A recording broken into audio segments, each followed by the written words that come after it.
Happy Easter, everyone. Thanks for tuning in. Dimas Wine Shop and Tasting Room. This is our Easter Fest tasting that we're doing, and I really like this tasting.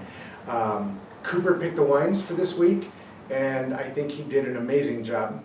So let's go ahead and, Greg, let's just take it from the top. Let's go with the Luzano. The Luzano's, it's 100% Verdicchio. It comes from a house called Castelli di Jesse. It's a DOC wine, and it comes from Marcia, Italy. Now, Marcia, Italy, if you were looking at the boot, it would be kind of the back of the knee. But what we've got here is, like I said, is 100% Verdicchio. This is stainless steel fermented and stainless steel aged for 6 months, and it goes through a process called Surly. So Surly, like if you've heard me talk about Surly, just means that when those yeast cells are spent during fermentation, when those yeast cells come in contact with sugar, those yeast cells burst, and those little husks, they fall down to the very bottom of the barrel, and that's how alcohol and carbon dioxide is made. But here we go with the Luzano. Like I said, I got a great recipe for this because I've been making this recipe with Verdicchio for the longest time, and some people may not like this recipe, but I'm gonna just throw it out there for those that do. So you could take mackerel, or you can take sardines, and I would go with the freshest fish, head and tail on. I would make it as fresh as possible. If you can find it from a good fishmonger. So what you do is you basically take that piece of fish. You're hoping for something that's at least 9, 10, 12 inches, maybe even a little bit longer. And you just put in a little sprig of rosemary, some garlic, some olive oil, some good sea salt, pepper, and just go ahead and grill them. This is how the Italians do it, and there's a reason why, is because that pairing is absolutely amazing. So think about that when you do the Verdicchio. But the Verdicchio's got this nice kind of green appley flavor to it, and because it goes through Surly, it also has that nice little almond finish. Now let's go ahead and switch over to the Grignolino di Asti. Now this is put out by Corte Cuisa, 100% Grignolino, and it comes from Piedmont, which is up in the northwest region of Italy, kind of where truffles and it's kind of a big food mecca up there. But this here is a rosé. It's a pretty dark rosé. It's real intense. It's got cranberries, strawberries, kind of like a little rose petal finish with a nice spiciness. But it's bone dry, as a lot of our rosés that we pour here at the shop. It's bone dry, but it's definitely much more full flavored. Absolutely love this wine. Great with ham. So this is where I'd be looking for if you're doing a ham dinner for Easter. This is where I'd be looking. Let's go over to the 10 acre. 10 acre, that is out of the Russian River Valley. That is 100% Pinot Noir. Let's see, what can I talk about this wine?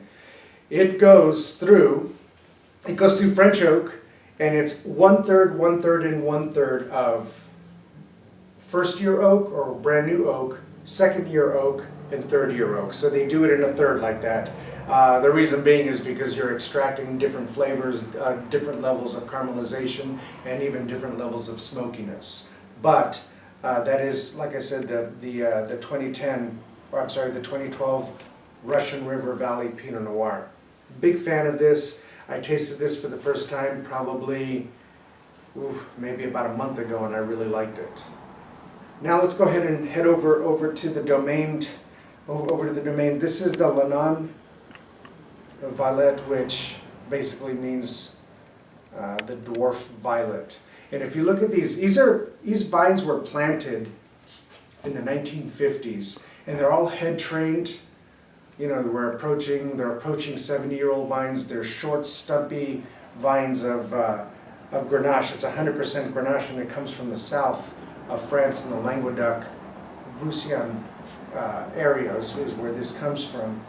And these vines, there's a lot of slopes where these vines come from, and these vines really struggle to stay alive. So as a result, they produce very little fruit, but the fruit is very intense. So this is probably one of my favorite wines on the tasting. This one and also the Luzano, only because I really like the way they go with food. This is not your punchy Grenache the way we've tasted a lot here at the shop. This one is a little bit more floral. Once again, it tastes like purple flowers, like violets, I guess would be a pretty good example of what they taste like. It's a more floral wine than it is a fruity wine. But absolutely amazing. If you were going to do this with lamb, if you're going to do a lamb dinner on Easter Sunday, this is where I'd be going. Let's head over to the Syrah, which is the Bodega Rancho.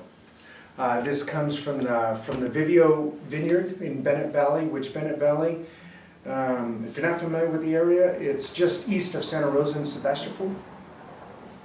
And what we've got here is a blend of 95% Syrah, and it does have some Roussanne to it, so it does have a splash of white wine to it.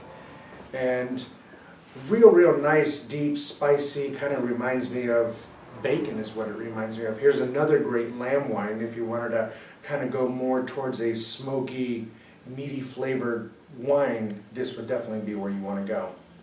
All right, so let's finish up, Greg, with the Liar's Dice Zinfandel.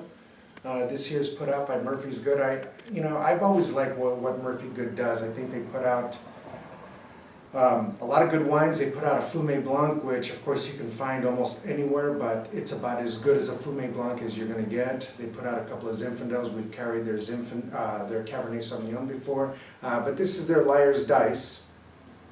Comes out of Dry Creek in Alexander Valley, and it's 12 months. So it's 12 months all of oak, of which 47% is French, 53% is American, and then out of all of that, probably about 20% of it is new oak. So, you're going to get a little bit more smokiness, you're going to get a real nice little kiss of vanilla, but it's very jammy, and I mean that in a good way. So, for all those side dishes that you're going to do with your Easter dinner, this is where I'd be looking right there.